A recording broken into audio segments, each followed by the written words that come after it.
Hello guys, welcome back to my YouTube channel, Pilong Hair TV. Kumusta kayong lahat dyan? Guys, ito ipakita ko lang sa inyo kung anong trabaho ng katulong dito sa Italia. Ito nyo guys, yung pinakain ko, siyam na tao.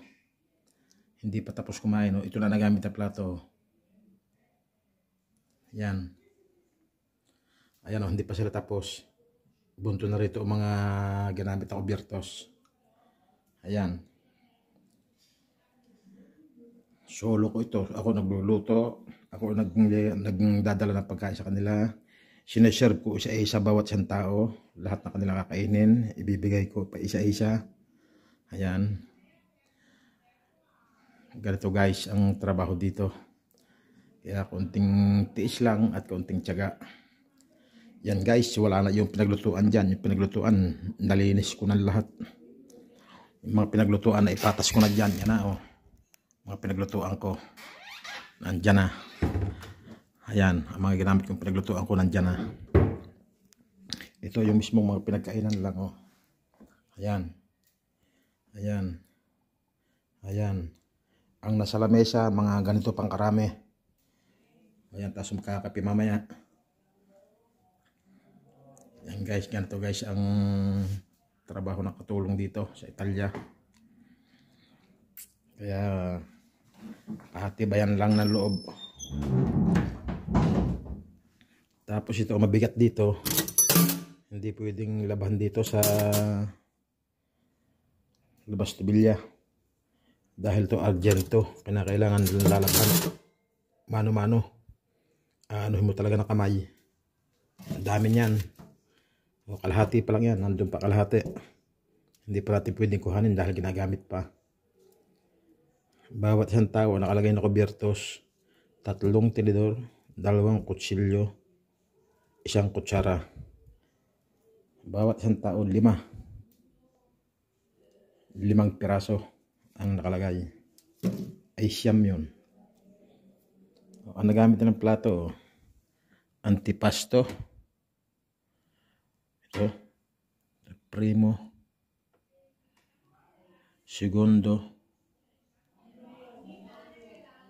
Tapos bukod sa segundo, dahil ang segundo nila 2, karne at saka pesi. Nung makatapos dito ng karne, ito naman ang ginamit sa pesi. Tapos may sumunod pa yung ginamitan ng formaggio. Tapos nagpalit ulit tayo, yun naman gagamitin ng sa prutas. Kaya nandun, ganito pan karami. Ganito guys, kaselan dito, ganito kung kumain. Ang mga ay matindi sila, hindi basta-basta, hindi katulad ng sa Pilipinas, 1 plato, 2, okay na. Dito hindi, bawat isang kakainin, 1 plato, palit ng palit, palit ng palit, palit ng palit. Kaya ganyan karami yan. Ang kinain nila ay nagluto ko ng lasagna, nagluto ko ng karne, nagluto ko ng yung antipasto ang ginawa ko. Tapos nagluto ng isda. Edi 4 na plato na yon. Magpuprutas pa. O di pa 5 plato na yon. Nagpormadyo. Pa-6 na plato kada isang tao. Pa-6 na plato. Pa-6 na plato ang sa prutas. Dahil yung prutas pwede nang gamitin nila sa dolce, sa torta. Ganyan guys, katindi. Siyempre yan, ang inahugasan ko, pinaglutuan ko, sangkatutak na. Inayos ko ng lahat habang kumakain. Inayos ko ng lahat ng mga pinaglutuan. Yan guys, ganyan. Ito hindi natin kayang tapusin. Bukas natin tatapusin yan. Pati yung ating lilikumin doon sa pinag-inuman, sa pinag-aperatabuhan, marami doon baso. Ang baso sa Vino Bianco noong nag-aperitibo. Nung kumain ay Vino Rosso. Tapos sa tubig 3.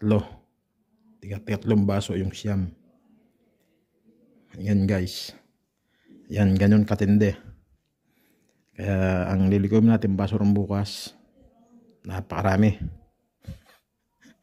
Nasa kulang-kulang 30 baso. Isa guys, pinakita ko lang sa inyo kung gaano kahirap ang trabaho dito. Yan, pero tinatawan-tawanan lang natin dahil sanay na tayo at tayo ay magse 17 years na ganito trabaho. Pero hindi naman yun sa isang amo. Dito sa amo kong ito ngayon dito, mahigit na akong 5 years. Sa mga nakaraang kong amo, 3 years, 2 years, 1 year, ganun lang. Dito lang ako tumagal, mahigit ng 5 years. Okay guys, yun lang naman. Huwag naman kayo magkakabigaad, baka sabihin nyo naman ako para yun lang, sinabi pa. Gusto ko lang malaman ng iba, sa hindi nakakaalam, na yung mga hindi nakakaranas mag-abroad, na maging katulong dito sa abroad, yung mga nasa Pilipinas, yan, para malaman nyo ganito ang buhay, pero okay lang, kinakaya naman. Bye bye, hanggang dito na lang, at sana yun nasa mabuti kayong kalagayan mga kapatid, sa amang sulok na mundo kayo naroon, kayo mag-iingat, at sana gabayan tayo ng Lord. Saan man tayo naroon. Thank you Lord sa biyaya at sa buhay na pinagkaloob mo sa amin. Amen. Ciao, ciao, ciao mga kaibigan. Bye bye.